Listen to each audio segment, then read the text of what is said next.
अस्सलाम वालेकुम and very good morning तमाम देखने वालों को सिटी अटन में खुशामदीद। मैं हूं आपकी मेज़बान ज़ीनत सरफराज और उम्मीद करती हूं कि आप सब लोग बिल्कुल खैरियत से होंगे। एक और सी हसीन खूबसूरत सुबह बाइक खोले आप सबका इंतजार कर रही है, आपकी मुंतज़िर है और अल्लाह ताला की इस एक और हसीन सी सुबह पर, इस खुदा की इस नेमत पर हमेशा शुक्र अदा करना चाहिए। रब्बुल इज़्ज़त की ज़ात इतनी बेनियाज है कि वो हर रोज़ आपको मौका देती है कि आप अपनी गलतियों को सुधार सकें, अपनी ज़िंदगियों में बेहतरी ला सकें और उसकी दी हुई नेमतों का शुक्र अदा कर सकें। इसलिए सजदा शुक्र बेहद ज़रूरी है। टाइम नहीं होता, बहुत मसरूफ होते हैं, लेकिन अगर कोई हमारे लिए कुछ अच्छा करता है तो इतना टाइम तो हम उसके लिए भी निकाल लेते हैं कि उसके लिए शुक्रिया का एक मैसेज ड्रॉप कर दें या एक कॉल कर दें। तो इसी तरह से अल्लाह ताला हमारी ज़िंदगी में बिना मांगे हमें बेशुमार नेमतों से नवाज रहे हैं। तो कोशिश क्या करें कि एक बार ज़रूर रब के हजूर सजदा रेज़ हों और अपने दिन भर के बाद उसका शुक्र अदा करें, थैंक यू बोले अल्लाह ताला को कि अल्लाह ताला ने आपको इतनी खूबसूरत ज़िंदगी दी है, इतनी प्यारी फैमिली दी है, इतने इर्द गिर्द प्यार मोहब्बत करने वाले चाहने वाले लोग दिए हैं। ज़िंदगी के जितने भी उतार चढ़ाव होते हैं ये हर टाइम गुजर जाता है, अच्छा और बुरा वक्त किसी भी तरह का हो नहीं रहता है, लेकिन जो वक्त आता है, जो मौजूदा वक्त है, उसके बाद आने वाले टाइम को हमेशा से याद करना चाहिए ताकि हम अपनी ज़िंदगी को बेहतर बनाने के लिए कुछ बेहतर और मौसर प्लानिंग कर सकें। तो प्लानिंग ज़िंदगी में ज़रूरी है। मैं ये नहीं कहती कि बहुत लंबी चौड़ी प्लानिंग होनी चाहिए, लेकिन इतनी ज़रूर ज़िंदगी में कुछ शॉर्ट टर्म्स गोल्स होने चाहिए, कुछ शॉर्ट टर्म स्ट्रैटेजीज प्लानिंग ज़रूर आपकी ज़िंदगी में होनी चाहिए ताकि आप अपनी ज़िंदगी को और भी ज़्यादा खूबसूरत हसीन अपनों के साथ, अपने प्यारों के साथ, खास तौर पर अपने वालिदैन के साथ कर सकें। तो अल्लाह ताला की ज़ात का शुक्रिया अदा करें और उसके बाद अपने पेरेंट्स की दुआएं लेके घर से निकलेंगे तो देखिएगा कि आपका दिन कितना खूबसूरती से गुजरता है और कितना आप पुरजोश अंदाज से एक पॉजिटिव एनर्जी के साथ अपना पूरे दिन के काम काज को निपटाते हैं। और हमारी दिन भर की रूटीन में, मसरूफियात में मौसम का भी बड़ा अमल दखल होता है जनाब, और मौसम हमेशा से ही हमारा दिल चाहता है कि खूबसूरत हो, हसीन हो, ताकि आज का दिन और आज के काम काज के जो स्ट्रेस है वो थोड़ा कम हो सके। तो शहर फैसलाबाद का मौसम का हाल भी जानना जरूरी है और उसके लिए हमें चलना पड़ेगा हमारे सेगमेंट टुडेज वेदर की जानिब।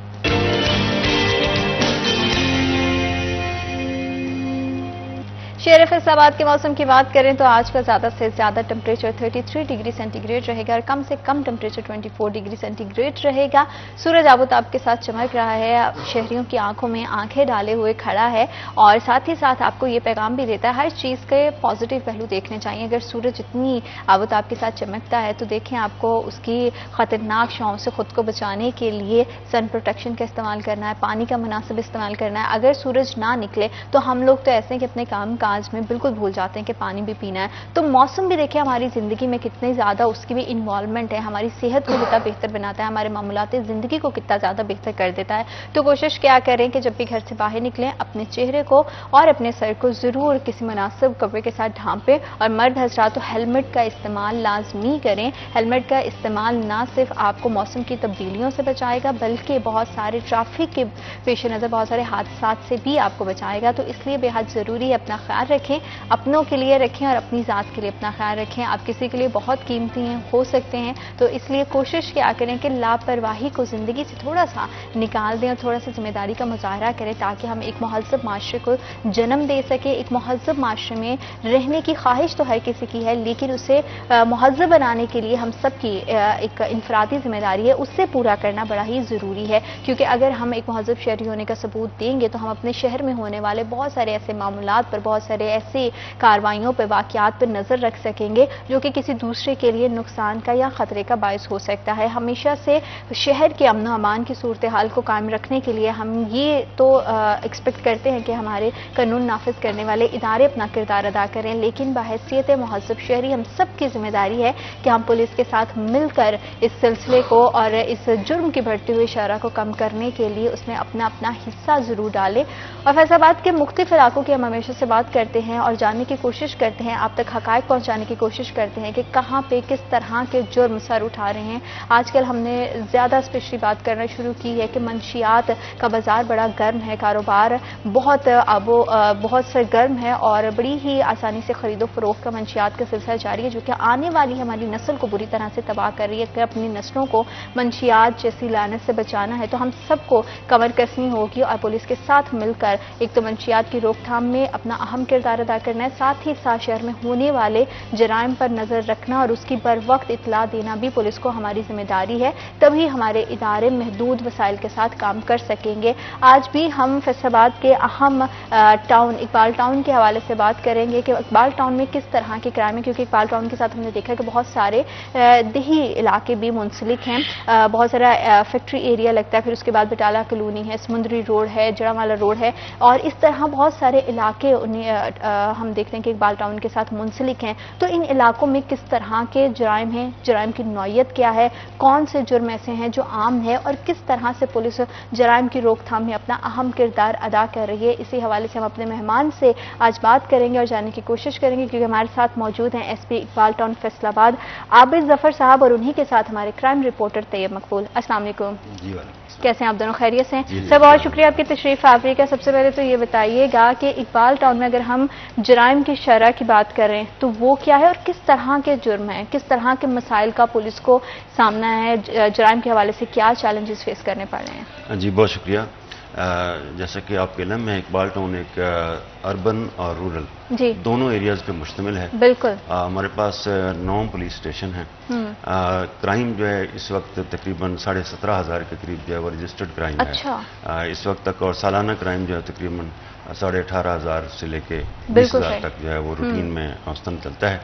तो इसी तरह जो है मुख्तलिफ किस्म के क्राइम हैं जिनमें हमारे पास चूँकि जो रूरल एरिया है उसमें दुश्मनियों के अनासर हैं, जिसमें जो है वो कत्ल, लड़ाई झगड़े और इस तरह के इक़दाम कत्ल के मुकदमात के हवाले से ज़्यादा रेशो है। शहर में स्ट्रीट क्राइम का इशू है जिसमें फैक्ट्री एरिया, समनाबाद है और ये एरियाज जो शहर से रिलेटेड हैं उनमें स्ट्रीट क्राइम वगैरह है।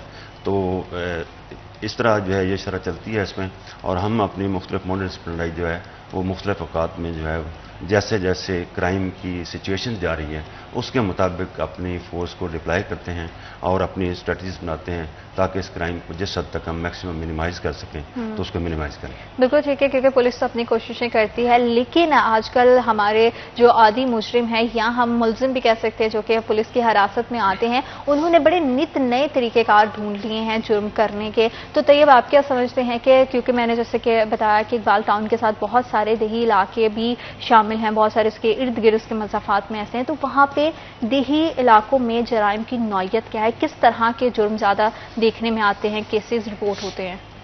शुक्रिया जीनत। जिस तरह अभी आबिद जफर साहब ने बताया कि वहाँ पे ओल्ड एनिमिटीज़ हैं, साबका दुश्मनियाँ मौजूद हैं, जिसकी वजह से वहाँ पर मर्डर के वाक़यात भी होते हैं और अटैम्प्ट टू मर्डर, इक़दाम कत्ल भी होता है। लेकिन जो सिटी, इनके 9 पुलिस स्टेशन हैं इनके टाउन में, जिनमें से आप ये कह सकते हैं कि 7 जो हैं 7 वो सिटी एरिया को कवर करते हैं, 2 सांतराबाद ठिकरी वाला जो ज़्यादातर बल्कि ओवरऑल ही अब उनका देही इलाका है, रूरल एरिया है, वहाँ पे इस तरह के मसाइल, लड़ाई झगड़े के मसाइल है। लेकिन जो 7 इनके सिटी के पुलिस स्टेशन हैं वहाँ पे स्ट्रीट क्राइम, जिस तरह दीगर शहर के थानों के इलाका में स्ट्रीट क्राइम हो रहा है, इसी तरह यहाँ भी हो रहा है। अभी रिसेंटली, वो भी फिलहाल ये डिस्क्लोज इन्होंने नहीं करना, एक बहुत बड़ा गैंग इन्होंने पकड़ा है। अच्छा। उस गैंग के पकड़ने से लिटरली इनकी वारदात रिड्यूस हो गई है।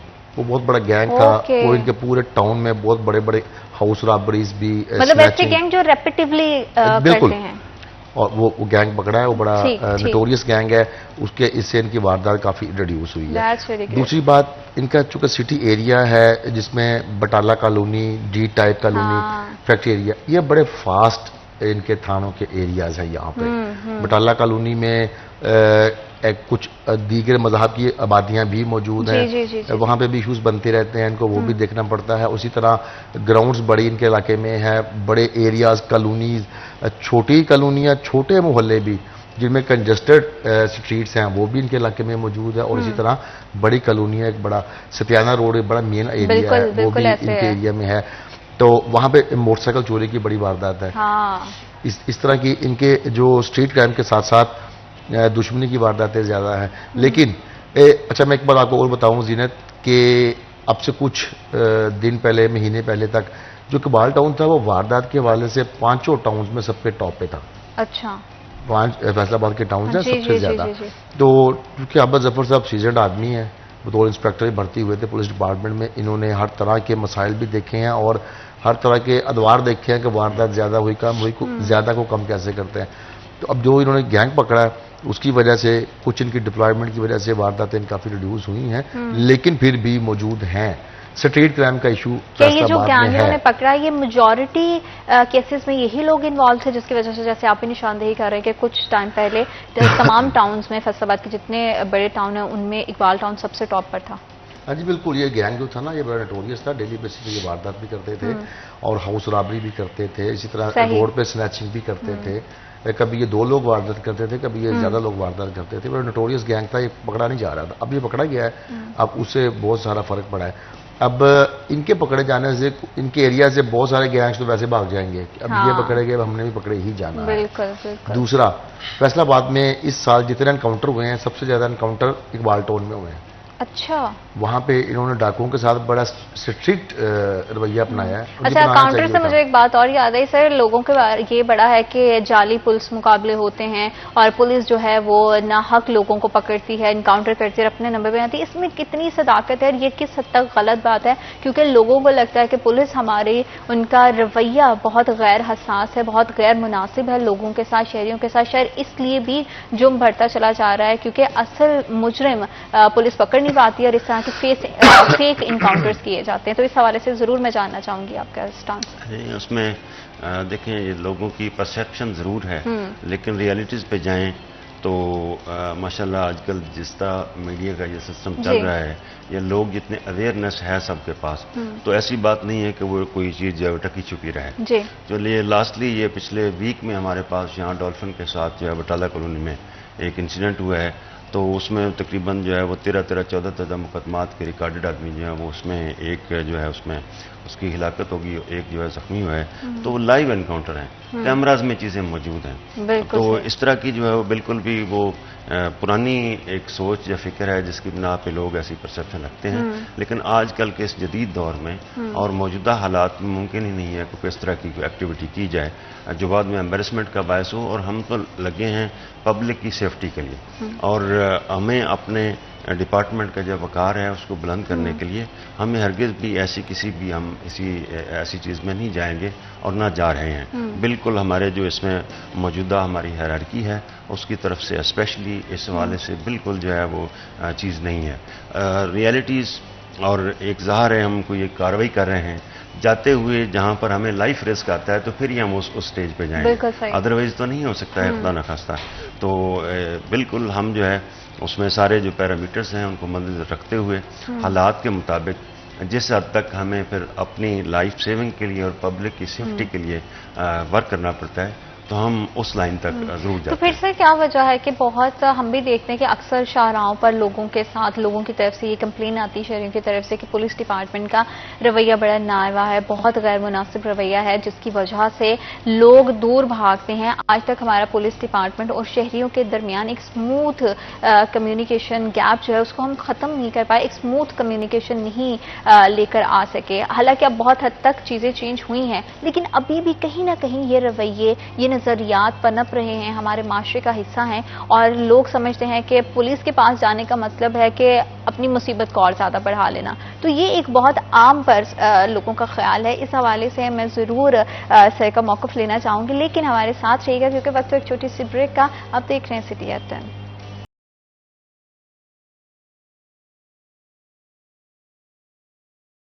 तो हम देखने वाले को खुशामदीद कहते हैं। आप देख रहे हैं सिटी एट 10 और इकबाल टाउन में जराइम की शरह क्या है, किस नौयत के जुर्म होते हैं, क्योंकि आजकल राजधानी के वाक़यात बहुत ज़्यादा आम हो गए। सबसे ज़्यादा मोटर बाइक की स्नैचिंग के केसेस सामने आते हैं। इसलिए पेरेंट्स को वैसे भी एक तो एहतियात करनी चाहिए कि छोटी उम्र में बच्चों को बिल्कुल भी किसी भी तरह की सवारी नहीं दें। लेकिन जैसा कि हालात चाह रहे हैं, इसमें मजीद ज़्यादा मोहतात होने की ज़रूरत है कि आपको कोई भी घर के करीब काम है, बच्चे को अगर भेजना बहुत ज़रूरी है तो उसे पैदल भेज दें, ताकि बच्चे के अंदर एक तो चलने की हैबिट डेवलप हो, और दूसरा यह है कि आप अपने बच्चे की जान को किसी हद तक महफूज बना सके। क्योंकि स्नैचिंग की वारदात में आजकल गोली चला देना बहुत ज़्यादा आम हो गया है और इस तरह के जराइम को रोकने के लिए पुलिस बड़ी सरगर्म है, लेकिन महदूद वसाइल हैं। ये भी एक हकीकत है और महदूद वसाइल के साथ साथ काम तो हो रहा है, लेकिन उस काम में बहुत ज़्यादा प्रॉब्लम्स सामने फेस करने पड़ते हैं पुलिस को। इकबाल टाउन के हवाले से अगर हम देखें तो अक्सर जैसे हमें पता है कि शहर में इंफ्रास्ट्रक्चर की बड़ी कमी है,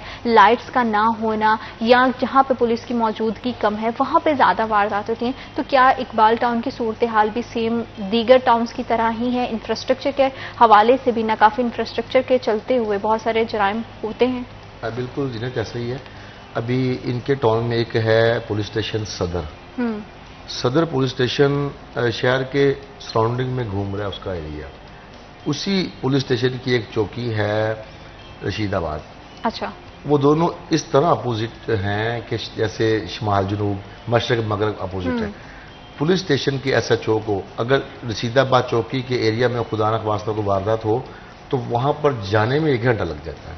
अच्छा। उसको पूरा शहर क्रॉस करना पड़ेगा या बाईपास से होकर जाना पड़ेगा। हाँ। इस किस्म की सूरत हाल है। सही। दूसरा, हम अक्सर बात करते हैं स्ट्रेंथ की कमी, वो हर जगह मौजूद है, लेकिन जिन टाउन्स में मैं समझता हूं कि बड़ा टाउन है, जिस तरह इनके 9 पुलिस स्टेशन हैं, इनके जो बड़ा टाउन है इनका, उसमें और नफरी ज़्यादा होनी चाहिए। सदर एरिया में बहुत ज़्यादा वारदात है, स्ट्रीट क्राइम की भी है, नकबजनी भी है और ये मर्डर लड़ाई झगड़ा वो भी बहुत बड़ा है। लेकिन यहाँ मैं एक बात ज़रूर करना चाहूँगा, ये सवाल से मुझे याद आया। इनके सदर थाने के एरिया में एक इलाका है गड्डियाँ, उसे कहते हैं इलाके को, खड्डियाँ बड़ा चांद सॉरी। अच्छा, उसमें एक बहुत नटोरियस गैंग था बकाशा गैंग, जिन्होंने पूरे इलाके को परेशान किया था। मर्डर, एक्सटॉर्शन, किडनैप और अटेम्प्ट टू मर्डर, कब्जा, बड़ा कुछ था। ये इन्होंने वो गैंग की कमर तोड़ी है। उनके 2 बंदे तो मुकाबले में मारे गए हैं। बिहाड़ी में फैसलाबाद पुलिस का मुकाबला हुआ था। अब जो लोग हैं वो अपने गांव से भागे हैं, वरना एक वक्त था उस एरिया में पुलिस की एंट्री बंद थी। उस कदर स्ट्रॉन्ग थे कि पुलिस वहां पर एंटर नहीं हो सकती थी। बिल्कुल सही। लेकिन अब इन्होंने बड़ा अच्छा काम किया है। वो गांव बिल्कुल पुरसकून हो चुका है। अब वो डरते अपने गांव में नहीं आते कि पुलिस हमारी इसमें है। इस वजह से भी इनकी वारदातों में, इस तरह की चीज़ों में काफ़ी कमी हुई है। बाकी देखिए, स्नैचिंग है, जो स्ट्रीट क्राइम है, वो मुल्की हालात के साथ साथ वो अप डाउन होता है। अब आगे देखें, सर्दी का मौसम आ रहा है, धुंध भी होगी, फोग होगी, उसमें भी कंपैरेटिवली थोड़ा सा बूस्टअप होता है। बाकी उसमें पुलिस का काम डबल हो जाता है। क्यों? इनकी गाड़ियां जिस किस्म की हैं वो फॉग में बड़ी मुश्किल ही चलती हैं। उनकी हेडलाइट उस किस्म की हैं, उनका ढांचा खराब हो चुका है, उनकी बॉडी खराब हो चुकी है, पता नहीं बैटरियां कब तब्दील होती हैं। इस तरह के मसाइल, टायर उसके पुराने हैं। इस तरह के इशूज की वजह से भी जराइम कम अगर नहीं कभी होता तो इसकी वजह ये भी है। पुलिस के पास उस किस्म की लॉजिस्टिक्स नहीं है जो होनी चाहिए। आपकी बाइक्स देख लें, उनकी बहुत सारी बाइक्स यहाँ पे कंडम खड़ी हुई थी। ये सीपी साहब आए हैं, उन्होंने 50-60 बाइक्स ऐसी हैं जिनको रिपेयर करवा के ऑन रोड किया है। बिल्कुल ठीक। तो उससे भी काफी फर्क पड़ा है। पिछले 5-7 दिन में हम देखें ना तो वारदात 125-30 से कम हो गया 100 पे आ गई है। अच्छा। दरमियान में 1-2 दिन 80-85 पे भी रही हैं। अच्छा। ये एक दिन की एक दिन की आज भी जो कल का दिन गुजरा है उसके 24 आवर में पूरी 100 वारदात हैं स्नैचिंग एक दिन में। उसमें स्नैचिंग है, उसमें नकबजनी है, उसमें थेफ्ट है, बाइक थेफ्ट है, स्ट्रीट क्राइम सारा उसमें शामिल है। यानी आप ये देखें कि फैसलाबाद में एवरेज 4 वारदात हर घंटे में हो रही है। वही बात जो मैं कहता हूँ कि हर 15 मिनट में एक वारदात है, वो यहाँ पर रूटीन है, कम भी हो जाती है। लेकिन अगर पुलिस को आप रिसोर्सेज दें, आप उनकी स्ट्रेंथ पूरी करें, उनकी लॉजिस्टिक्स पूरी करें, यही पुलिस आपको काम करके दिखाएगी। क्योंकि बड़ा ज़रूरी है कि हम अपनी पुलिस डिपार्टमेंट को इसमें फैसिलिटेट करें, उनको वसाइल दें ताकि मुख्तलिफ तरह के जराइम पर बर वक्त काबू पाया जा सके। साथ ही साथ जैसे सर मैंने बात की थी कि इकबाल टाउन के साथ कुछ ऐसे एरियाज मुल्हका हैं जिसमें मुख्तलिफ तरह के जराइम होते हैं, जैसे फैक्ट्री एरिया भी है। फैक्ट्री एरिया में स्पेशली हम देखते हैं कि मंशियात की खरीदो फरोख्त का कारोबार बहुत आम है और बड़े वसी पैमाने पर ये चीज़ें हो रही हैं। मंशियात के वैसे बहुत सारे केसेस सामने आ रहे हैं। तो मंशियात की रोकथाम के लिए पुलिस डिपार्टमेंट क्या कर रही है? बिलखसूस इकबाल टाउन के एरिया में आपकी क्या खिदमात हैं आवाम के लिए? जी, उसमें जो है वो एक तो सबसे पहले हमने एरियाज आइडेंटिफाई किए हैं जहां पर इस तरह की जो है वो चीज़ें मौजूद हैं और उस पर जो है हमने अपने स्पेशल टास्किंग की है, जो मुख्तलिफ वहाँ पर हमारे अच्छे जवान और अच्छे ऑफिसर हैं जिनकी इंफॉर्मेशन बेहतर है और जो उनको गिरफ्तार करवाने में हमारी जो है वो मदद कर सकते हैं, तो उनको हमने यूटिलाइज उनको कर रहे हैं ताकि मैक्सिमम लोग जो हैं उनको ख़ुसूसी तौर पर जो है वो इस शिकंजे में लाया जाए, क्योंकि ये एक नस्ल का नुकसान है, ये एक इंसान का नुकसान नहीं है। तो इस पर बड़ी स्पेशल तवज्जो दी जा रही है और हमने रिसेंटली इसमें काफ़ी भारी मिक़दार में जो है वो मंशियात की मुख्तलिफ बरामदगियों में कानूनी कार्रवाई भी की है।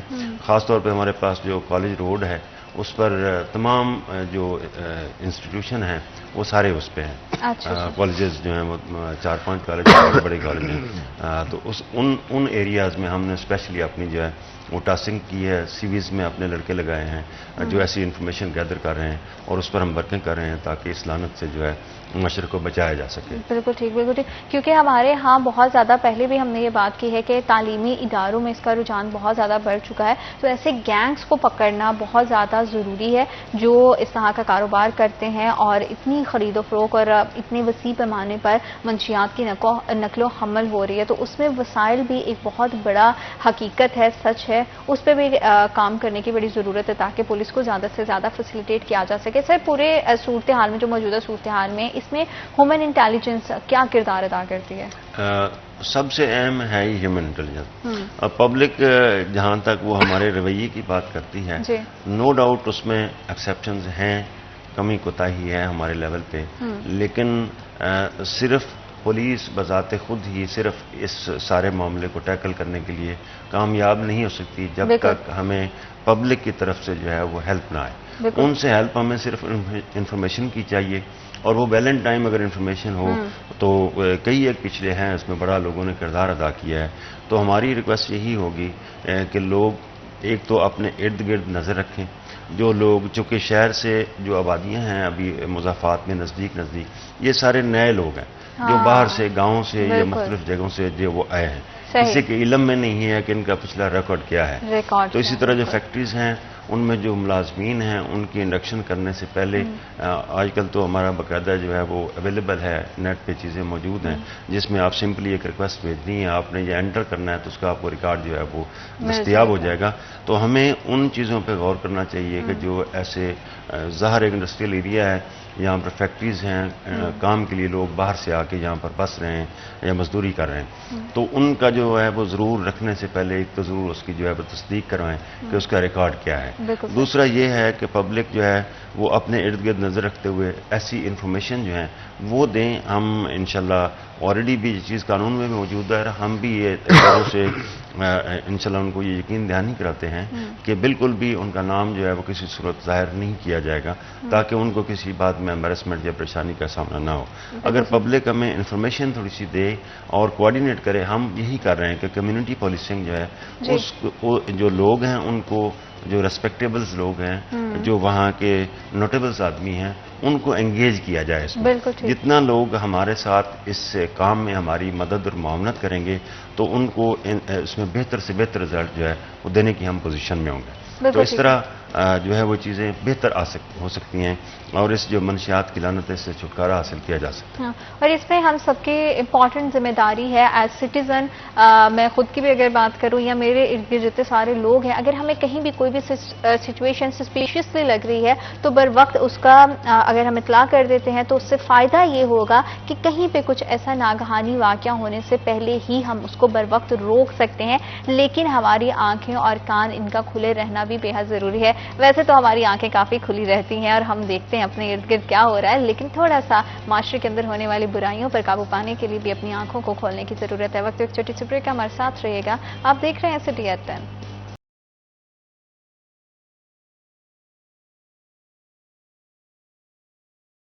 Welcome back to after short break. आप देख रहे हैं सिटी एट 10 और जाम पर काबू पाने के लिए पुलिस डिपार्टमेंट हर मुमकिन कोशिश भी कर रहा है, खसूसी यूनिट्स भी कायम किए जाते हैं और मुख्तलिफ तरह की टेक्नोलॉजी को बरोकार लाते हुए ये चीज़ को मेक श्योर किया जा रहा है कि आवाम को हर तरह से किसी भी तरह के जुर्म से बचाया जा सके और बर वक्त पुलिस डिपार्टमेंट अपनी मदद को फराहम कर सके, अपनी सर्विसेज प्रोवाइड कर सके। शहरियों की भी इसमें जिम्मेदारी है। शहरियों की जिम्मेदारी है, इस बात पर हम बार बार इसलिए जोर देते हैं क्योंकि हम अपने इर्द गिर्द होने वाली बहुत सारी चीज़ों को नज़रअंदाज करके निकल जाते हैं और कुछ टाइम के बाद हमें पता चलता है कि फ़लाँ स्पॉट पर कोई बहुत ही तशवीशनाक सूरत हाल है और वहाँ पे कोई वाक़या ऐसा सामने आया है जिसमें हमें लगता है कि बाद में हम डिस्कशन में कहते हैं कि हाँ, हमें फील हो रहा था कि वहाँ पे शायद कोई चीज़ है। अगर आप कोई भी चीज़ अपने इर्द गिर्द महसूस करते हैं तो उसकी बेवक्त पुलिस को रिपोर्ट करना बेहद ज़रूरी है, ताकि अगर उसके बाद पुलिस काम ना करे तो फिर उन पर सवालिया निशान उठाया जा सके, सवालिया उंगली मैं तो कहूँगी फिर उन पर पॉइंट आउट किया जा सके कि पुलिस काम नहीं कर रही।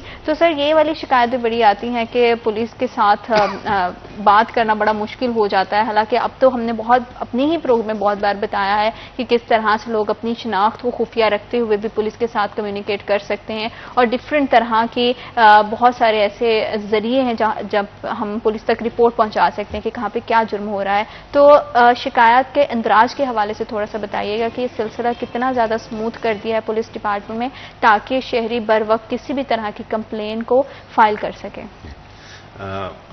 इस मामले पर जो है वो आजकल मौजूदा हालात में कंट्रोल करने के लिए हमारे जो मौजूदा आईजी साहब हैं, आपके इल्म में होगा कि उनके जो इनिशिएटिव हैं उसमें तो आजकल जो है वो टेलीफोनिक कॉल पे जो है उस तक हम जो रजिस्टर कर रहे हैं उन चीज़ों को।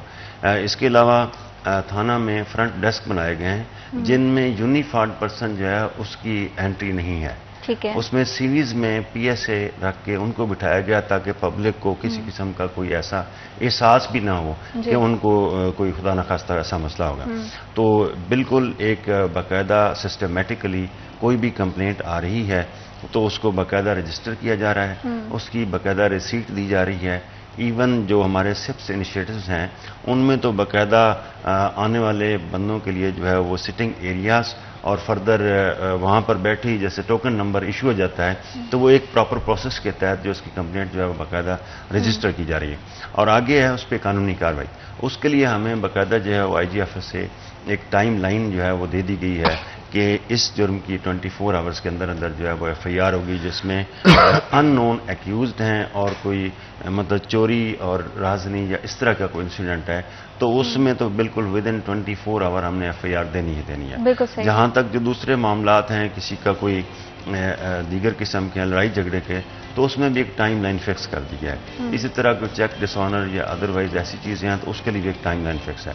तो उसमें बाकायदा उसका जो है वो रिकॉर्ड मुरतब करते हुए उस पर वीकली जो है वो चीज़ चेक की जा रही है कहीं पर टाइम की लाइन की वायलेशन तो नहीं हो रही है। तो ऐसी अल्हम्दुलिल्लाह जो भी कंप्लेंट्स हो रही हैं उन पे फौरी इंदराज FIR within timeline है। बिल्कुल सही। वो हमारे ये चीज़ जो है वो मौजूदा सेटअप के क्रेडिट में जाती है कि उन्होंने रजिस्ट्रेशन ऑफ एफआईआर और किसी की रिपोर्टिंग जो है थाना में उसको इंतहाई आसान बनाया है और लोगों के बैठने के लिए माहौल को मैसर करने के लिए थानों की जो शक्ल सूरत है उसको भी बेहतर किया जा सके ताकि लोगों को आते एक पहले प्लेजेंट सा व्यू मिले और उसके बाद उनकी टेंशन जरा कम हो जाए। माहौल की फराहमी है। एक बंदा ऑलरेडी एग्रीव्ड है वो आया है तो उसको बैठने के लिए पानी मिलना इस तरह की चीज़ें जो हैं तो उसको बड़ा अच्छे तरीके से किया जा रहा है। तो और इसके अलावा बाकी जो मोटिवेशंस हैं वो भी हम अपनी सारी फोर्स को कर रहे हैं कि कोई भी अपना रवैया जो है वो ऐसा ना रखे।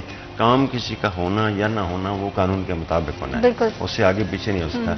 लेकिन ये गिला या शिकवा किसी का नहीं आना चाहिए कि उसको जो है वो प्रॉपर वेलकम नहीं किया गया, प्रॉपर उसकी बात नहीं सुनी गई और उस पर जो एक लीगल इनिशिएटिव बनता है वो टाइम लाइन में नहीं लिया गया। बिल्कुल ठीक है, क्योंकि ये चीज़ वाकई बहुत ज़रूरी होती है। जैसे हम हमेशा से सुनते थे कि डॉक्टर के पास जब भी जाते हैं डॉक्टर का रवैया और वहाँ का जो आपको जिस तरह से डील किया जाता है वो आपकी आधी टेंशन रिलीज कर देता है। यही सेम हम चीज़ देखें तो पुलिस स्टेशन में भी है। अगर वहाँ का इन्वायरमेंट अच्छा होगा, पुलिस का रवैया जो कि बिल्कुल इसमें सदाकत है कि कुछ लोग शायद वो अपनी ड्यूटी बहुत लंबी करके, ये भी एक वजह होती है, कुछ दीगर अवामिल इसमें शामिल हो सकते हैं कि पुलिस का रवैया भी बाज़ औक़ात गैर मुनासिब हो जाता है। इस पर हम बिल्कुल भी कतई तौर पर ये नहीं कहेंगे कि ये चीज़ गलत है, ये होती है और अक्सर लोग इसको फेस करते हैं। लेकिन हम साथ ही साथ ये देखें अच्छा काम ये है कि कम रिसोर्सेज में काम हो रहा है एटलीस्ट।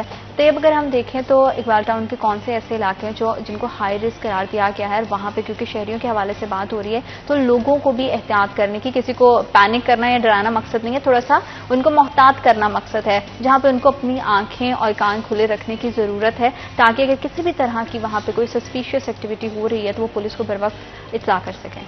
जिन्हें जो सिटी एरियाज़ हैं, जिसमें बटाला कॉलोनी, डी टाइप और फैक्ट्री एरिया के कुछ इलाके हैं, वो ठीक है, उसमें ऐसा कोई भी आप समझ लें कि जुर्म की वजह से नो गो एरिया कोई नहीं है, बिल्कुल स्मूथ है वहाँ पे। कुछ ऐसे इलाके हैं थाना सदर के, ठीकरी वाला के, जहाँ पे पुराने दुश्मनियाँ हैं, स्ट्रीट क्राइम का इशू नहीं, पुरानी दुश्मनियों का वहाँ पर इशू है। किसी वक्त भी खुदा ना का वास्ता वहाँ पे क्या मिसहैप हो जाए, किसी पार्टी का कौन से बंदा मर्डर हो जाए, कितने मर्डर हो जाए, ये हर वक्त पुलिस को अलर्ट रहना पड़ता है। तो लेकिन उसमें अब ये अच्छी बात ये है कि पिछले दिनों मैंने एक ऑफिसर को ये रिक्वेस्ट की कि सर आप एक काम करें कि जो पुरानी दुश्मनियाँ हैं उनकी सुलह करवानी शुरू करें। यहाँ पे एक CPO थे सुहेल बीब ताजक, जो लास्ट टाइम अभी IG आज़ाद कश्मीर थे, अब उसके बाद वहाँ से ट्रांसफ़र हुए हैं।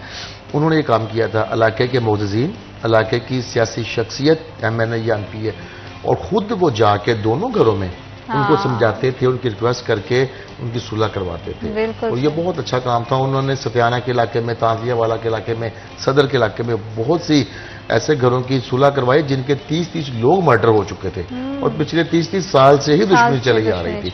अब वो कह रहे थे कि ये अच्छा पॉइंट है, हम इस पे जरूर काम करेंगे, इस पे काम हो जाता है तो वो बहुत सारा काम हो जाएगा। दूसरी बात अभी आबा साहब ने बताई कि सिप्स यानी स्पेशल इनिशिएटिव पुलिस स्टेशन के हवाले से बहुत अच्छे, वाकई 12.5 करोड़ के लगभग रकम फैसलाबाद के 44 पुलिस स्टेशन पर खर्च हुई थी। कुछ पुलिस स्टेशन पर 2.9 मिलियन और कुछ पे 2.5 मिलियन, 25 लाख या 29 लाख खर्च हुआ था। लेकिन फैसलाबाद में मोस्टली पुलिस स्टेशन ऐसे हैं जिनकी टोकन मशीन बंद पड़ी है। अच्छा। वो सिस्टम, उनका लोड नेट नहीं उठा रहा, वो लोगों को रैंडमली ही जाके बात करनी पड़ती है, टोकन सिस्टम नहीं चल रहा। मैं कल एक पुलिस स्टेशन गया हूँ, SHO कहता है अपने वॉशरूम जाना, मेरे कमरे में बंद पड़ा है। ये पिछले कई माह से बंद पड़ा है। कई माह से। हालांकि इसको ये एक्टिव हुए थे 31 जनवरी को, अभी इसको 1 साल भी नहीं हुआ, 10 माह हुए हैं, लेकिन पिछले 5 माह से अब देखें वो टोकन सिस्टम बंद पड़ा है, बिल्कुल उस पर तवज्जो नहीं है। दूसरी बात, कल एक पुलिस स्टेशन गया हूँ, SHO कहता है मेरे वॉशरूम में जाए, मैंने कहा नहीं मैं पब्लिक वॉशरूम देखूंगा, कुंडियां वहां मौजूद नहीं थी, बुरी हालत, अभी मेरा साल पूरा नहीं हुआ, इस पे पैसे लगे हैं। ये वो पुलिस स्टेशन है जिसको पहले से रीन्यूएबल उनको बनाया गया हुआ। ये मैं सबको आपकी जो बात बता रहा हूँ ये सिप्स की बता रहा हूँ, स्पेशल इनिशिएटिव पुलिस स्टेशन की बता रहा हूँ। बहुत सारे पुलिस स्टेशन ऐसे हैं। फिर एक बहुत बड़ी बात, उसमें कुछ इनके भी पुलिस स्टेशन मौजूद हैं, आबा साहब के भी। पुलिस स्टेशन की जो बिल्डिंग है उसके सराउंडिंग में जगह खाली है, उसके बाद एक मेन 4 दीवारी है, जो सराउंडिंग में जगह खाली है उसके ये मसाइल तो बड़े इनकी, मुझे लगता है फहरिस्त लंबी है। तो थोड़ा सा हम यहाँ पे ब्रेक लेते हैं, आप भी सांस लीजिए और हम भी जरा इस पे थोड़ा सा गुफ्तगू मजीद करेंगे, लेकिन इस छोटे से ब्रेक के बाद आप देख रहे हैं city FM.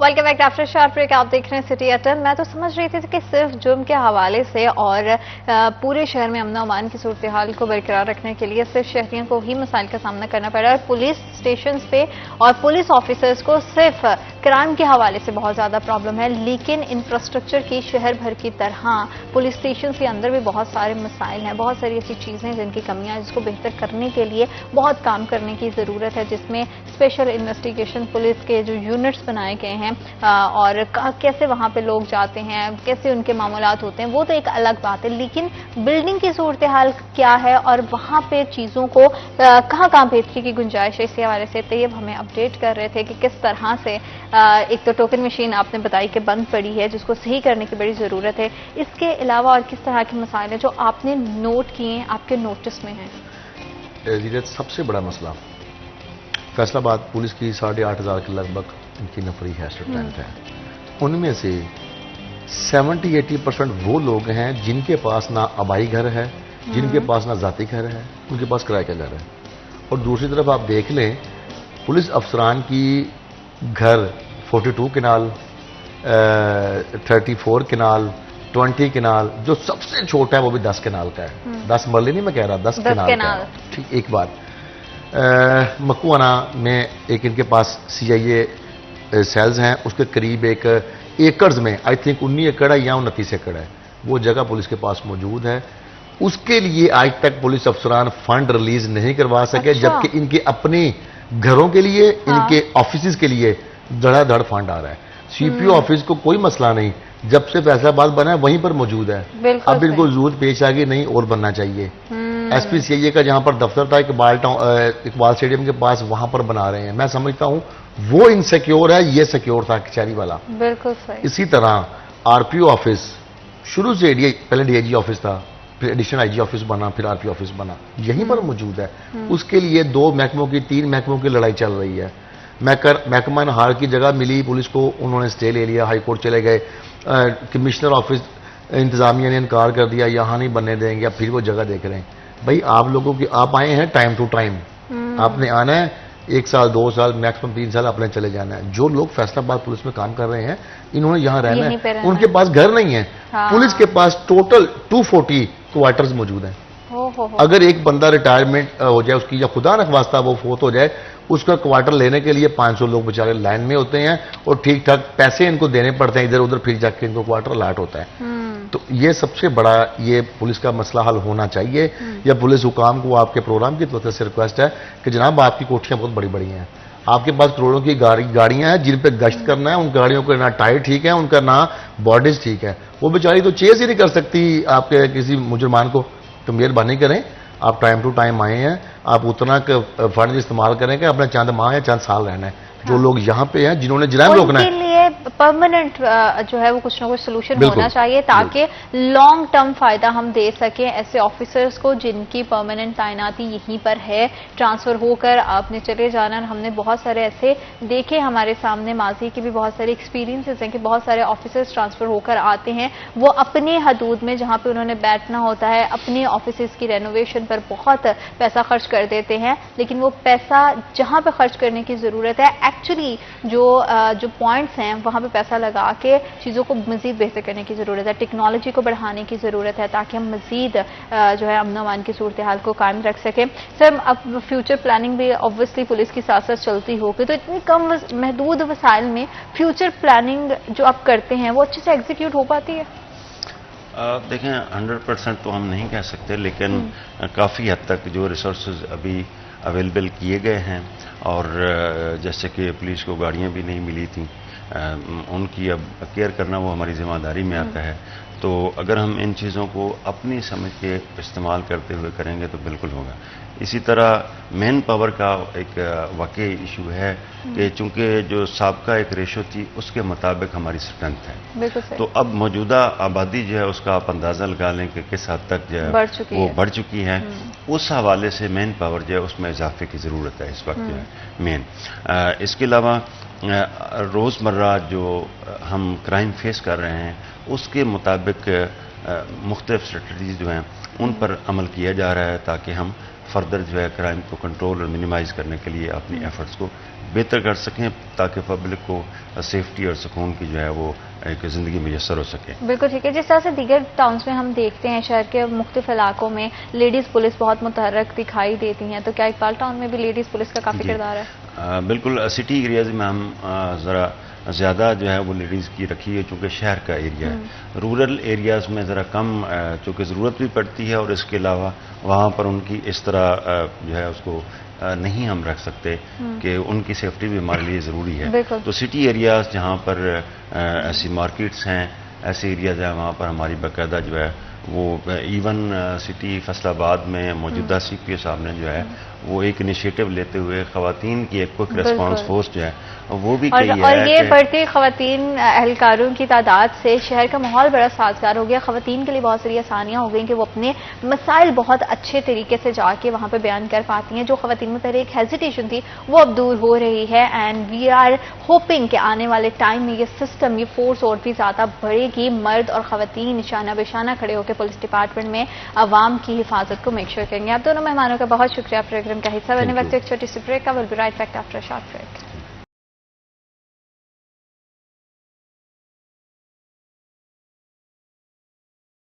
Welcome back after short break. आप देख रहे हैं सिटी एट 10 और आज एक बड़ा ही इम्पॉर्टेंट दिन है, बहुत ही अहम दिन है। वैसे तो हम दुनिया भर में होने वाले डिफरेंट तरह के त्यौहार मनाते हैं और बड़ी अच्छे से सेलिब्रेट करते हैं, लेकिन आज का दिन बहुत ही ज़्यादा खास है क्योंकि पाकिस्तान समेत दुनिया भर में पोलियो का आलमी दिन मनाया जा रहा है। और अगर पाकिस्तान में इसकी बात की जाए, पाकिस्तान में पोलियो के हवाले से हम देखें तो पोलियो एक ऐसा वायरस है जो एक बच्चे से दूसरे बच्चे में मुंतकिल होता है। और पाकिस्तान में अनफॉर्चुनेटली जिस तरह से हमारी आबादी बढ़ रही है, पोलियो केसेस भी बहुत तेजी से सामने आ रहे हैं। और पोलियो केसेस के सामने आने की सबसे बड़ी वजह ये है कि हम सुनी सुनाई बातों पर बहुत ज़्यादा यकीन करने लगते हैं। बहुत ज़्यादा आज भी ऐसे हमारे यहाँ फैमिलीज और लोग एग्जिस्ट करते हैं कि जिनके यहाँ जब भी पोलियो टीम्स जाती हैं तो वो दरवाजे बंद कर लेते हैं, महज इसलिए क्योंकि उनके पास बहुत गलत इंफॉर्मेशन होती है। बहुत सुनी सुनाई बातें होती हैं कि अगर आपने पोलियो ड्रॉप पिलाए तो खुदा ना खास्ता आपका बच्चा जिंदगी भर के लिए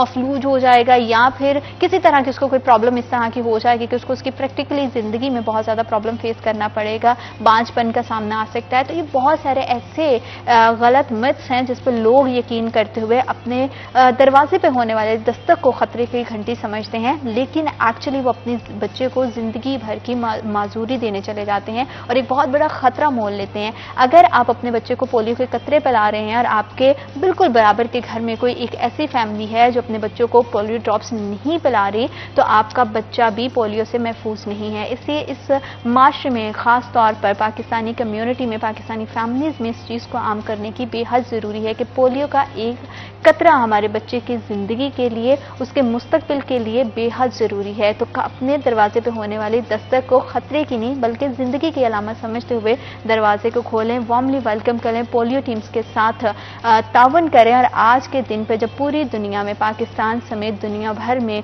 वर्ल्ड पोलियो डे मनाया जा रहा है, तो हम सबको अहद करना है कि हमें ये अहद निभाना है कि पाकिस्तान को पोलियो से बचाना है। ये सिर्फ एक स्लोगन नहीं है बल्कि ये एक ज़िंदगी का पैगाम है जो कि हमें घर घर आम करना है। अपने बच्चों को पोलियो के कतरे पिलाने हैं ताकि किसी भी तरह से हम बच्चों को माजूरी से बचा सकें, आने वाले मुस्तकबिल को, पाकिस्तान के मुस्तकबिल को अपाहज होने से रोक सकें। तो इसलिए बहुत ज़रूरी है कि हमारे यहाँ इस तरह की सुनी सुनाई और गलत इंफॉर्मेशन पर कतई तौर पर कान नहीं आपको धरने चाहिए।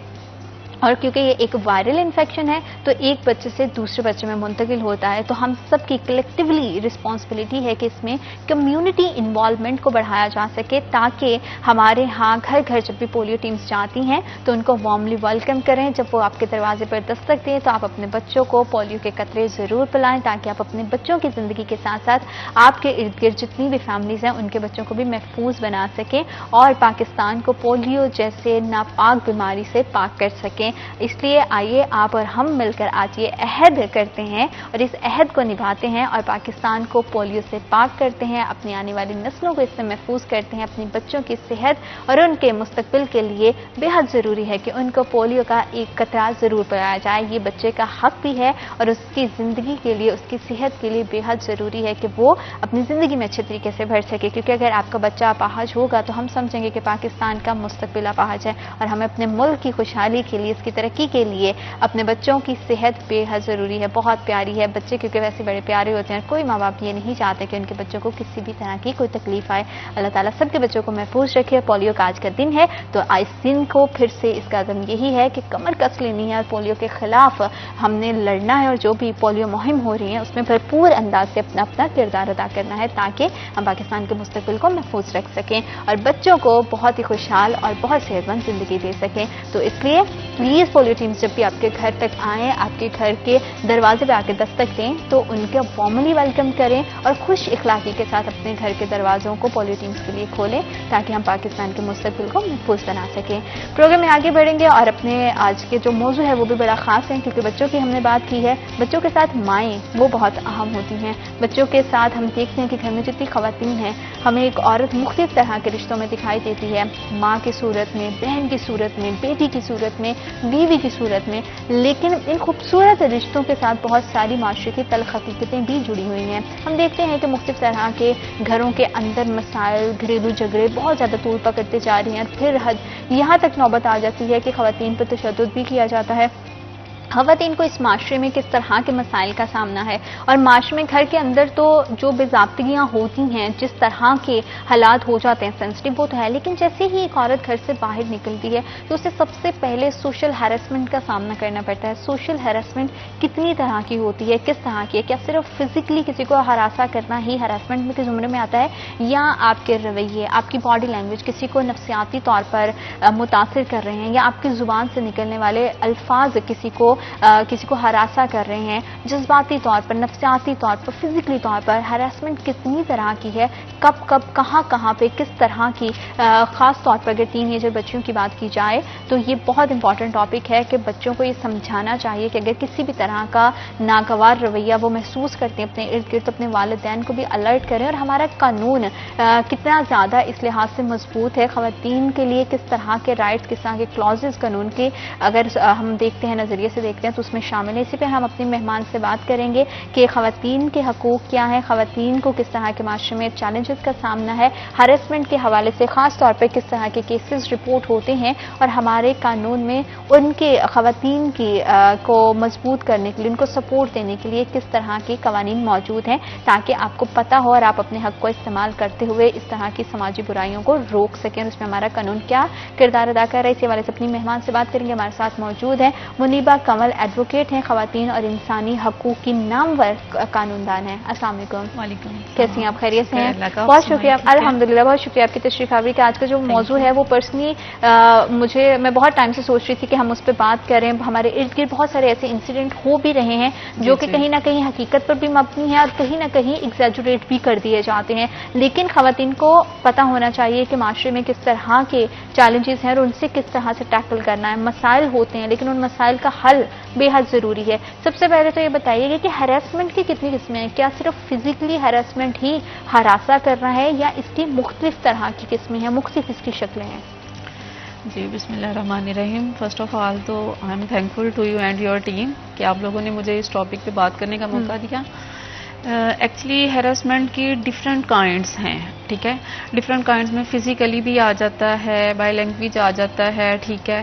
फिर आप मोबाइल फ़ोन्स उसके ज़रिए आपको सोशल मीडिया पे और बाकायदा डिफरेंट उसकी काइंड्स हैं। अगर उसको देखा जाए तो ज़रूरी नहीं कि आप फिजिकली किसी को टॉर्चर कर रहे हैं या फिजिकली हरासा कर रहे हैं। आजकल जो हैरेसमेंट है ये तो बहुत ज़्यादा जो है वो इंक्रीज़ हो चुके हैं। इसके केसेस डिफरेंट किस्म की नौइयत के हैं।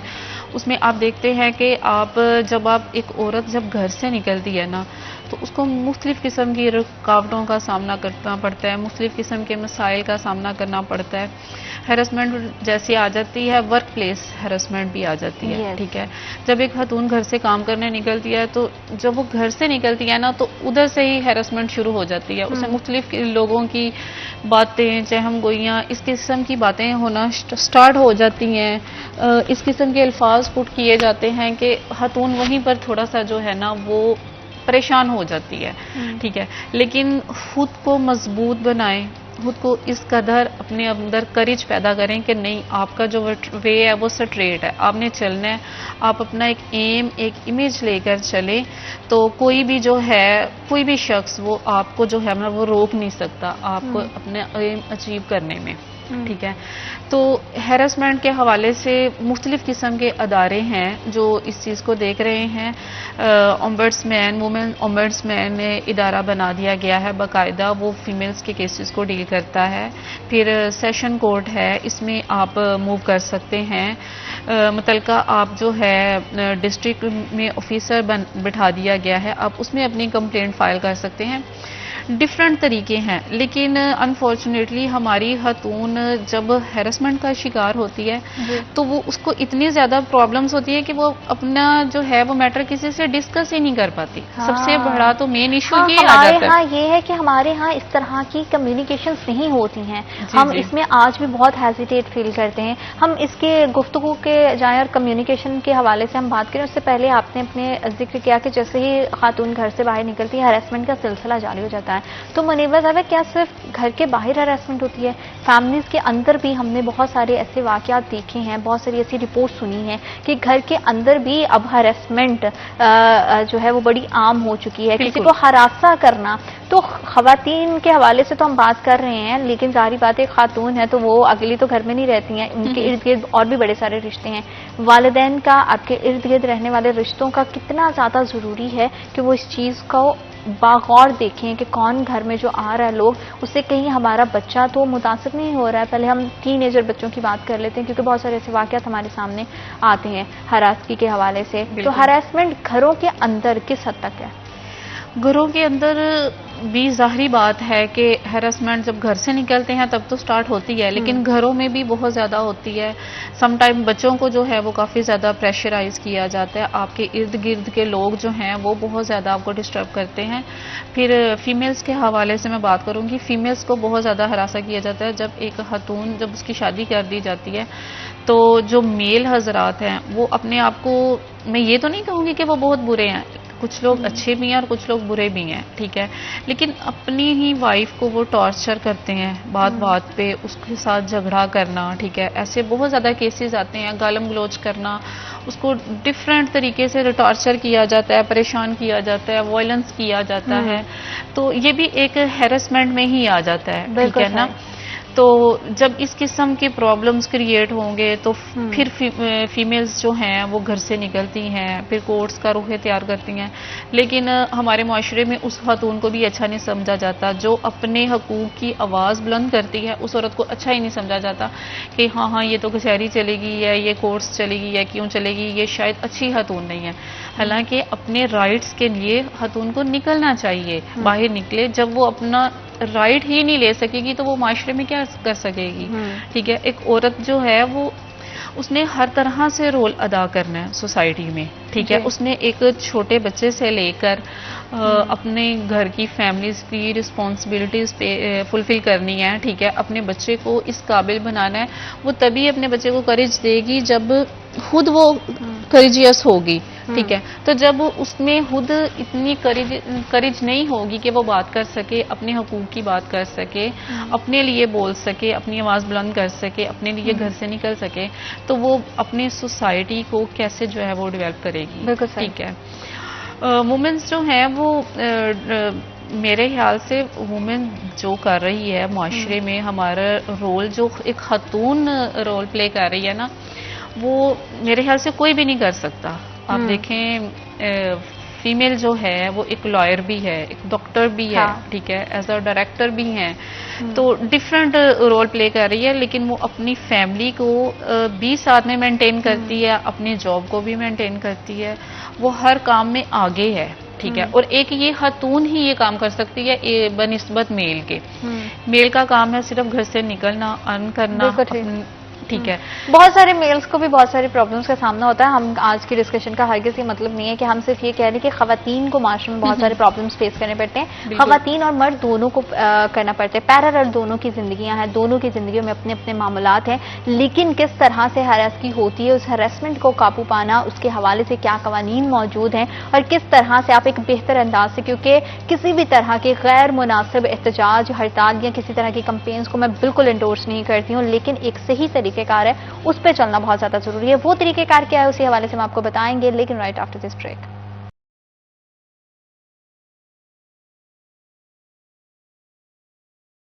आफ्टर शॉर्ट ब्रेक आप देख रहे हैं सिटी एट 10 और खवातीन के हवाले से किस तरह के मसाइल का सामना करना पड़ रहा है। हैरेसगी के बहुत ज़्यादा केसेस रिपोर्ट होते हैं, लेकिन उससे टैकल करने के लिए क्या तरीक़ाकार है, कानून हमें क्या हक देता है, क्या इख्तियारात खवातीन के पास मौजूद हैं और किस तरह के अक्सर घर के अंदर, घर के बाहर और वर्किंग प्लेसेस पे भी, काम करने की जगहों पर भी बहुत सारी ऐसी चीज़ें होती हैं जो कि आपको अनकंफर्टेबल कर देती हैं।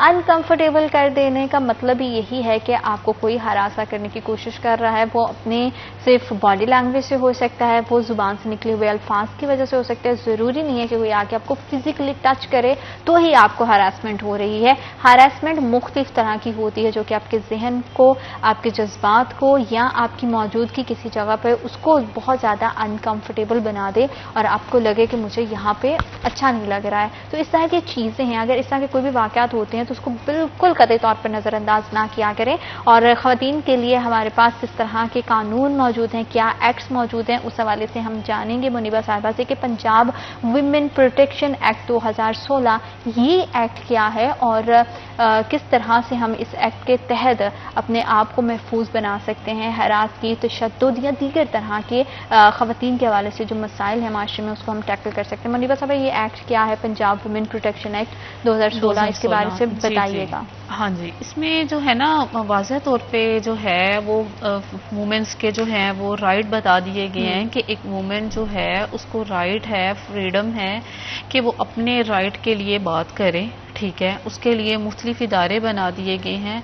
आप कोर्ट्स से रजू कर सकते हैं, जैसे आपको फैमिली में डिस्टर्बेंस क्रिएट की जाती है जब आपके हस्बैंड की तरफ से, तो इसमें डिवोर्स का इशू आ जाता है, ठीक है। तो उस पर भी जो है वो आप फैमिली कोर्ट्स बना दी गई हैं, उसमें आप जो है वो रजू कर सकते हैं। अगर आप को कोई प्रोटेक्शन नहीं दी जा रही तो ऑम्बड्समैन का इदारा है, आप उधर रजू कर सकते हैं। कंप्लेंट सेल बना दिया गया है, ठीक है, डिस्ट्रिक्ट ऑफिसर का, उसमें आप कंप्लेंट कर सकते हैं। अगर आप पर वायलेंस किया जा रहा है तो उसके हवाले से आप मुतलका अपना जो है थाना जो है उसमें रिपोर्ट कर सकते हैं, ठीक है। तो वुमेन्स के लिए जो है बाकायदा अलग से जो है, जैसे हमारा इधर फैसलाबाद में कोतवाली थाना है, वो वुमेन्स के हवाले से तमाम जो कंप्लेंट्स जो हैं वो सुनते हैं, आप उधर फाइल कर सकते हैं। तो प्रोटेक्शन तो वुमेन को जो है वो काफ़ी हद तक दी गई है, ठीक है, लेकिन ये कि अवेयरनेस नहीं है। तो मैं यही चाहूँगी कि खातून अपने हकूक़ की बात करें, अपनी आवाज़ बुलंद करें, निकलें, तभी जो है हमारी सोसाइटी में जो है वो कुछ अमन आएगा और एक खुशहाल माशरा जो है वो कायम होगा। क्योंकि खातून जब अपनी राइट के लिए बात नहीं कर सकेगी तो वो फिर वो कुछ भी नहीं कर सकती, ठीक है। क्योंकि खातून ने जो है वो अपनी रिस्पॉन्सिबिलिटीज़ जो है वो एज आ मदर भी प्ले करनी है, एज आ वाइफ भी करनी है, एज आ सिस्टर भी करनी है। तो अगर वो हरासमेंट का शिकार होती जाएगी तो वो डे बाय डे जो है वो खुद इतना उलझ जाएगी कि वो कंफर्टेबल फील नहीं करेगी, वो अपनी सोसाइटी को या अपने माशरे में वो बेहतर तरीके से जो है उसकी रिस्पॉन्सिबिलिटियाँ वो फुलफिल नहीं कर सकेगी। तो ये जो एक्ट है वो बेसिकली बनाया भी इसीलिए गया था क्योंकि हमारे माशरे में खातून को वो हकूक़ नहीं दिए जाते जो उनको मिलने चाहिए, ठीक है।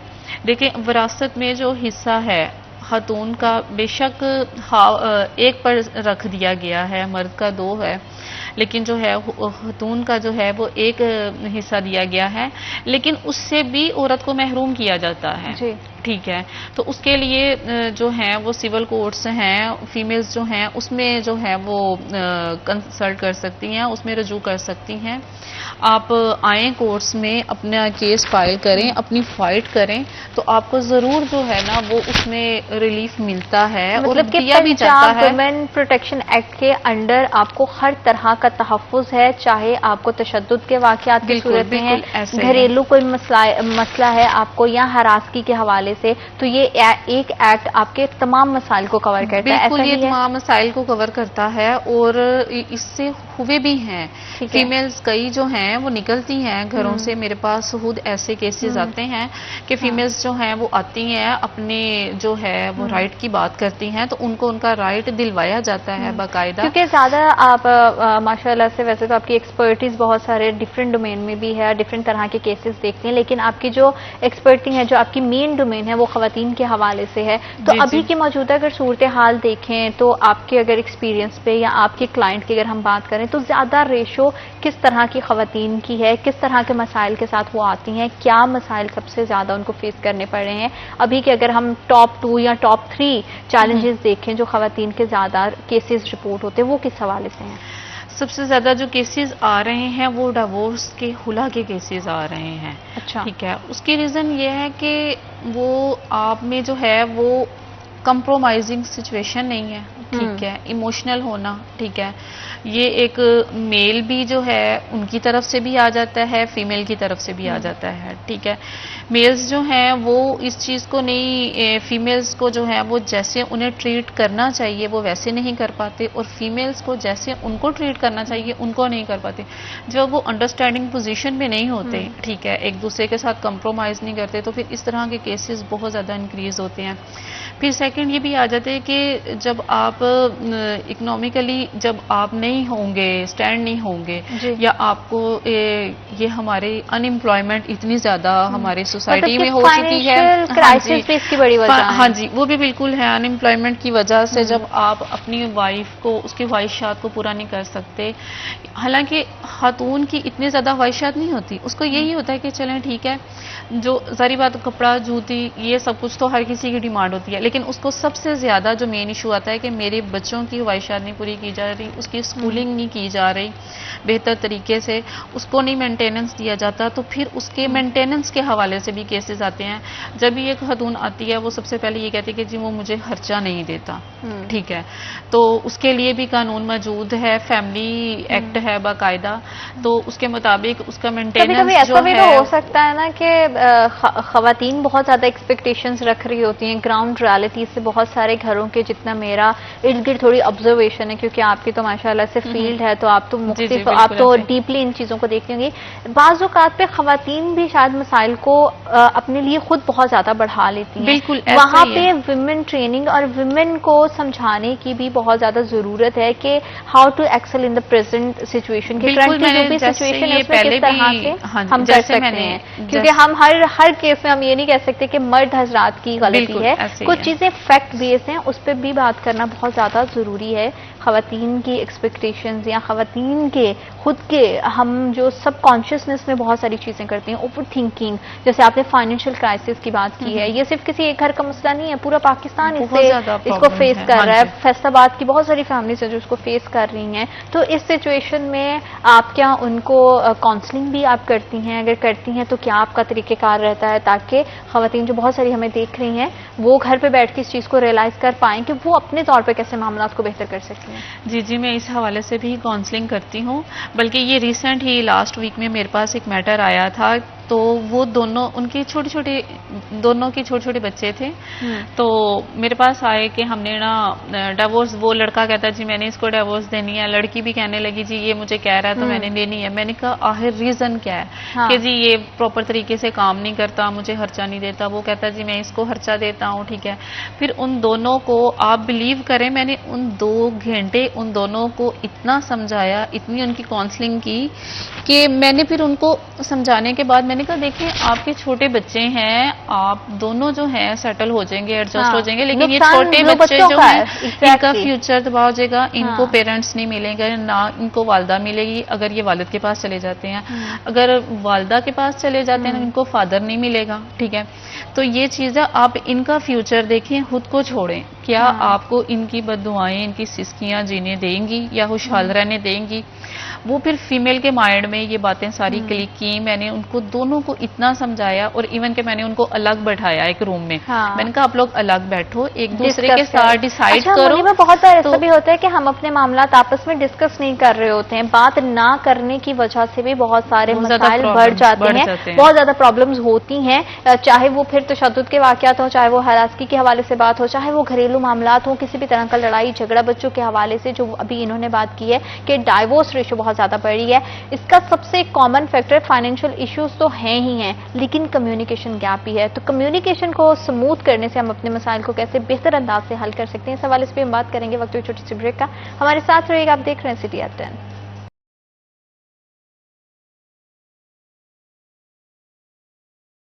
Welcome back to after short break. आप देख रहे हैं सिटी एट 10। आज का जो मौजू है बहुत ज़्यादा सेंसिटिव भी है, उस पर बात करते हुए अननेसेसरी चीज़ों को हम बिल्कुल टच नहीं कर रहे हैं।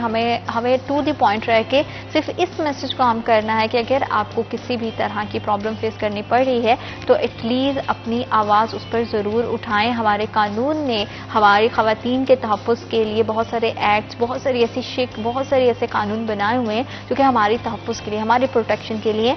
उससे अवेयर होना आपको बहुत ज़्यादा ज़रूरी है। आजकल इंटरनेट का दौर है ना, बहुत सारी चीज़ें क्रॉल कर रही हैं, क्या फैशन चल रहा है, क्या ट्रेंड्स चल रहे हैं, क्या नई नई चीज़ें दुनिया भर में चल रही है। तो कभी ख़वातीन अपने हक के लिए क्या चीज़ें उनकी फेवर में हैं उस पर भी ज़रूर थोड़ी सी सर्च किया करें, ताकि आपको जो बहुत सारी शिकायत रहती हैं आपको पता हो कि किस तरह के मामले में क्या कानूनी मदद आपको मिल सकती है, कानून किस तरह से ख़वातीन के तहफ़्फ़ुज़ को यकीनी बना रहा है और आपको उसमें क्या करना है। आपका एक सही कदम आपको और आपके बच्चों की ज़िंदगियों को महफूज बना सकता है। तो ये बहुत ज़्यादा इंपॉर्टेंट है। ख़वातीन की हरासगी के हवाले से तो हमने बात की, लेकिन हमारा कानून ख़वातीन के में होने वाले घरेलू तशद्दुद या किसी भी तरह के वायलेंस को किस तरह से उससे निपटता है, क्या कानून में उस हवाले से हमारे पास फैसिलिटीज़ या कहते हैं कि हमारे पास क्या राइट्स मौजूद हैं। अगर कोई ऐसा केस सामने आता है तो कानून किस तरह से अमल दरामद उस पर करता है और घरेलू तशद्दुद या ख़वातीन के तशद्दुद के केसेस को किस तरह से टैकल करता है।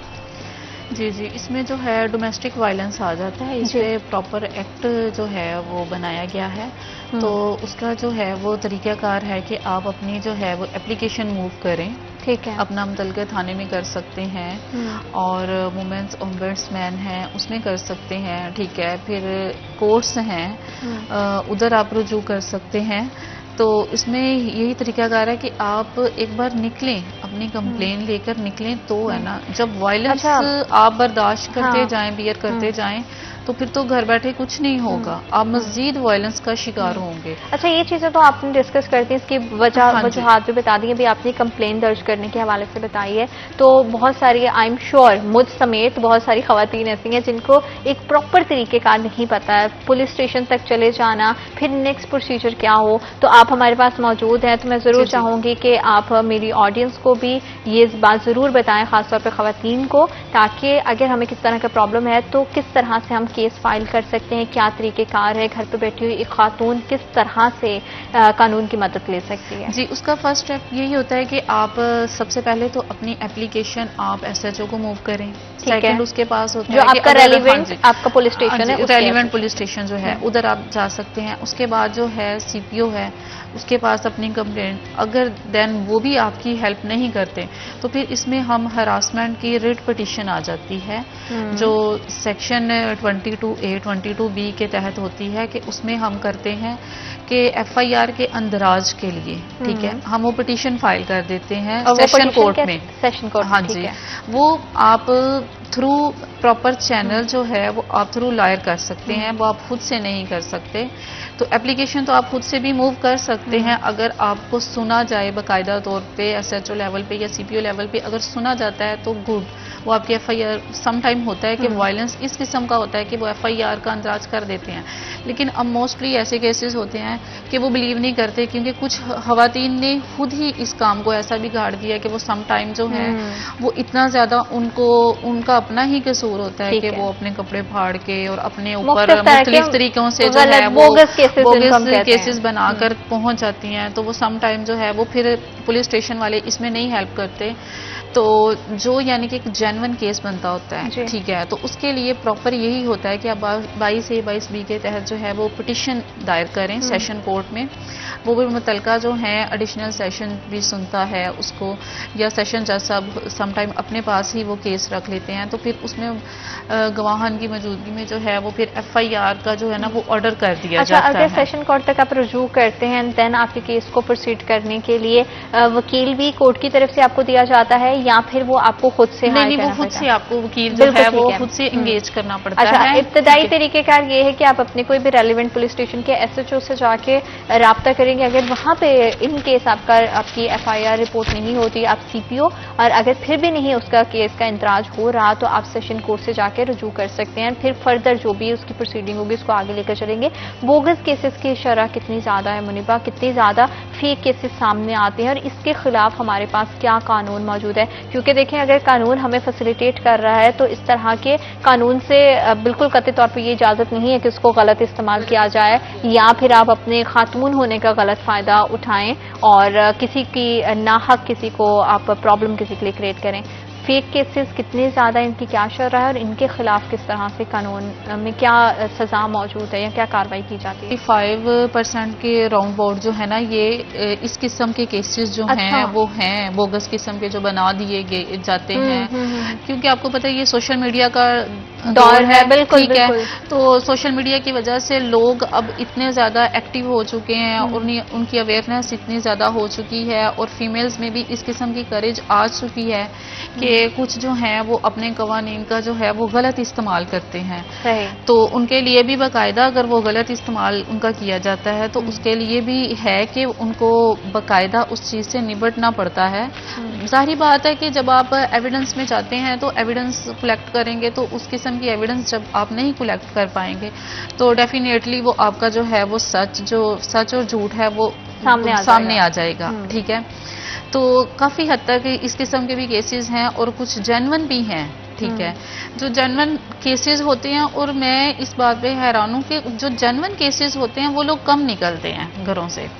वो लोग नई कचहरियों का रुख नहीं करते, थाने का नहीं करते, और कुछ फीमेल्स अपनी रिस्पेक्ट की खातिर जो है वो खामोश तमाशाई बनी रहती हैं। एक हद तक बर्दाश्त करना ठीक है, ये तो हमारा दीन भी कहता है कि हद से ज्यादा जुल्म बर्दाश्त करना भी जुल्म है, तो इसलिए अपने हक के लिए निकलना चाहिए। जो 25% बोगस केसेस की आपने बात की है, जब वो आइडेंटिफाई हो जाते हैं कि ये फेक केस रिपोर्ट हुआ है, तो फिर उनके खिलाफ क्या कार्रवाई होती है? उनके खिलाफ भी जाहिर बात है फिर मुतलका थाना जो है उसको देखता है, ठीक है, कि सजा है या जुर्माना है। उसके अगेंस्ट भी जो है वो हो सकती है, उसको भी पनिशमेंट भी दी जाती है, लेकिन बहुत कम होता है ऐसा। अगर मतलब अगर थोड़ा सा बता सकें, क्या उसमें कोई फाइन पे करना पड़ता है या उसमें कुछ टाइम के लिए कोई सजा है, आपको मतलब जेल वगैरह जाना पड़ता है थोड़ा सा, ताकि लोगों को ये भी पता हो कि हमारे कानून डिफरेंट काइंड्स है ना, सब जो हैं ऑफेंसेस जो हैं, अब ऑफेंसेस की नोयत के हिसाब से उसके मुताबिक जो है वो उसको सजा दी जाती है। कुछ केसेस इस किस्म के होते हैं कि उसमें 3 इयर्स की पनिशमेंट होती है, कुछ 7 इयर्स की होती है। इट डिपेंड्स ऑन कि आपका केस किस किस्म का है। तो ये चीज देखी जाती है कि इसमें डेफामेशन का केस भी आप फाइल कर सकते हैं जब आप पर गलत किस्म का इल्जाम लगाया जाता है। तो जो डेफामेशन का केस है, ये आई थिंक बहुत से लोगों को इसके बारे में नहीं पता होता। ये हत्के इज्जत का केस होता है, उर्दू में उसको हत्के इज्जत बोलते हैं और इंग्लिश में डेफामेशन का बोलते हैं। तो ये आप सिविल कोर्ट से जो है ना वो उसका रजू कर सकते हैं कि ये आप पर गलत किस्म का इल्जाम लगाया गया है, आप पर गलत FIR जो है उसका अंदराज करवाया गया है, तो उसकी जो है वो पनिशमेंट है 1 ईयर उसकी पनिशमेंट है। तो बाकायदा आप कोर्ट में जो है वो केस फाइल करेंगे, उसमें फाइन का भी होता है कि आप किस हिसाब से करते हैं। अब मैंने खुद एक इसी किस्म का डेफामेशन का केस फाइल किया था। 50 लाख उस सूरत में लागू होता है जब ये चीज आइडेंटिफाई हो जाए कि आपके खिलाफ जो केस चलाया जा रहा था वो गलत था, वो बोगस था, उसके बाद आप हत्या इज्जत का केस फाइल कर सकते हैं। ये नहीं है कि अगर आपके खिलाफ कोई कार्रवाई की जा रही है तो आप फर्स्ट स्टेप पे, ऐसा नहीं होगा। जब ये चीज ये ऑथेंटिसाइज हो जाएगी कि जो केस सामने आया है वो फेक था, उसके बाद आप डेफेमेशन के लॉ को, उसके क्लॉज को इस्तेमाल करते हुए खुद के राइट के लिए आवाज उठा सकते हैं। मजीद इस हवाले से हम बात करेंगे वक्त छोटी सी ब्रेक का। हमारे साथ रहेगा, आप देख रहे हैं सिटी एट 10।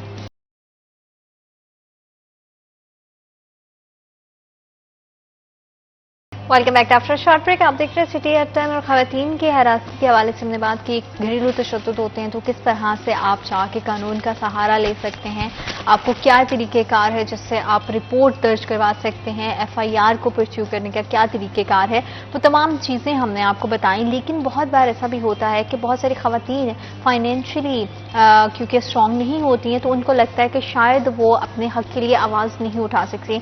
ऐसी खवातीन या ऐसी बच्चियाँ जो कि अपने घर में मुख्तलिफ तरह के सिचुएशंस को फेस कर रही हैं या माशरे में होने वाली मुख्तलिफ तरह की बुराइयों से वो अपने आप को बचा नहीं पा रही हैं, उसकी वजह से परेशान हैं और फाइनेंशियली भी कमज़ोर हैं, तो क्या हमारा कानून ऐसी सूरत में उनको किस तरह से सपोर्ट करता है, क्या तरीक़ेकार है, ये भी हम इस हवाले से भी ज़रूर बात करेंगे। क्योंकि बहुत हमने भी अपनी सराउंडिंग में देखा है, लोग कहते हैं कि हम माली तौर पर फाइनेंशियली इतने स्ट्रॉन्ग नहीं हैं कि हम कोर्ट कचहरी के मामूलात को देख सकें या अखराजात बर्दाश्त कर सकें। तो क्योंकि अब हमारे हमारे पास मुनीबा मौजूद हैं, तो ज़रूर हम उसकी एक्सपर्टीज से फ़ायदा उठाते हुए इस मसले को भी आपके लिए हल करेंगे और उनसे जानेंगे कि क्या मुनीबा हमारे पास कोई इस तरह की सहूलत मौजूद है, कोई हमारी हुकूमत पाकिस्तान हमने इस तरह की कोई सपोर्ट देता है कि अगर ख़वातीन माली तौर पर कमज़ोर हैं, उनके पास कोई फाइनेंशियल रिसोर्सेज मौजूद नहीं है, इनकम नहीं है, क्योंकि बहुत सारी ख़वातीन हाउस वाइफ्स होती हैं, तो वो किस तरह से इस तरह के मामलात में अपने हक के लिए आवाज़ उठा सकती हैं? हमारा कानून किस तरह से ख़वातीन को सपोर्ट करता है इन डिफरेंट केसेस और डिफरेंट तरह के मामलात में? जी जी, उनके लिए बाकायदा जो है ना हमारे यहाँ दारुल अमान, ठीक है, वो इदारा बना दिया गया है, जहाँ पे जो ऐसी फीमेल्स जिनको घरों में बहुत ज़्यादा वायलेंस का शिकार होती हैं या इकोनॉमिकली जो है वो इस पोजीशन में नहीं होती या घरों से निकाल दिया जाता है, उन पे इतना ज़्यादा तशद्दुद करके हस्बैंड वाइफ को निकाल देता है या इन लॉज की तरफ से या समटाइम भाइयों की तरफ से प्रेशराइज किया जाता है, ये इस किस्म के इश्यूज़ में जो है हमारे पास सिर्फ फिल वक्त एक ही इदारा है वुमेंस के लिए। अभी तक इसके अलावा और कोई इदारा भी तक नहीं बनाया गया। बच्चों के लिए है, लेकिन ये कि फीमेल्स के लिए सिर्फ एक ही है, वो दारुल अमान है। बिल्कुल ठीक है। तो उसका प्रोसीजर मैं थोड़ा सा डिस्क्राइब कर देती हूँ। उसके लिए जो है वो आप अपने इलाका मजिस्ट्रेट को एक आप एप्लीकेशन देंगे, वो आप थ्रू प्रॉपर चैनल जो है आप उसमें आप अपना लिखें, अपना मोटिव लिखें कि जो भी है या आपके साथ क्या जुल्म हुआ है, क्या तशद्दुद किया गया है, क्या वजह है कि आप उधर जाना चाहेंगी। वो खुद बाकायदा उधर इलाका मजिस्ट्रेट के वहाँ पे पेश होगी, वहाँ पे अपनी स्टेटमेंट रिकॉर्ड करवाएगी, देन उसको जो है वो दारुल अमान में जो है वो मूव किया जाएगा, ठीक है, अदरवाइज नहीं। ठीक है, तो फिर उसके लिए सिर्फ एक यही हमारे सोसाइटी में ना जो है फीमेल्स के लिए एक प्रोटेक्टिव अदारा बनाया गया है और इसके अलावा फिल वक्त अभी कोई नहीं है ऐसा, जो कि होना चाहिए, मजीद भी होना चाहिए, क्योंकि दारुल अमान में इतना ज़्यादा रश हो चुका है और उसमें जो है इन्वायरमेंट जो है उस पर भी मैं थोड़ी सी बात करना चाहूँगी कि हमारे दारुल अमान का जो इन्वायरमेंट है उसमें भी थोड़ी सी बेहतरी होनी चाहिए। सही, बेहतरी किस लिहाज से?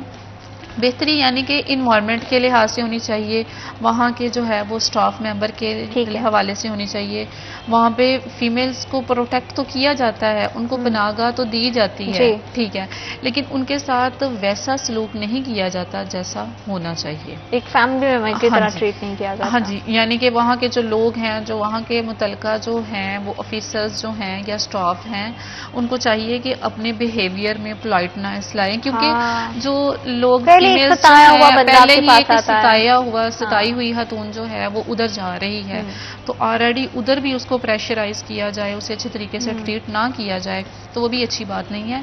ये एक अच्छा हुकूमत का इकदाम है कि उन्होंने ये बाकायदा एक इदारा बनाया, ये अब से नहीं, ये काफ़ी अरसे से है और चला आ रहा है, लेकिन उसमें मैंने सिर्फ यही बात करना चाह रही थी कि उसमें थोड़ी सी जो है ना चेंजिंग की और बेहतरी की ज़रूरत है, जो कि लाजमी है। बिल्कुल, इस लिमिटेड से टाइम में हमें बड़ा कोशिश की है कि हम ख़वातीन के मसाइल को, कानून किस तरह से मौजूद है उसको और किस तरह से आप अपने हक के लिए आवाज़ उठा सकते हैं उसको डिस्कस करें, और अगर ऐसी ख़वातीन जो कि घर छोड़ने पर मजबूर हो जाती है तो उनके पास क्या पनाहगाह है, दारुल अमान, और दारुल अमान में बेहतरी लाना भी हुकूमत की जिम्मेदारी है। जितनी इंतज़ामिया देखती है, जितने भी ज़्यादा महकमे इसको डील करते हैं, वो कोशिश करें कि ख़वातीन की प्रोटेक्शन के साथ साथ वहाँ पर उनके साथ होने वाले रवैये को भी हम देख सकें, और इस पर बात करना बेहद ज़रूरी है।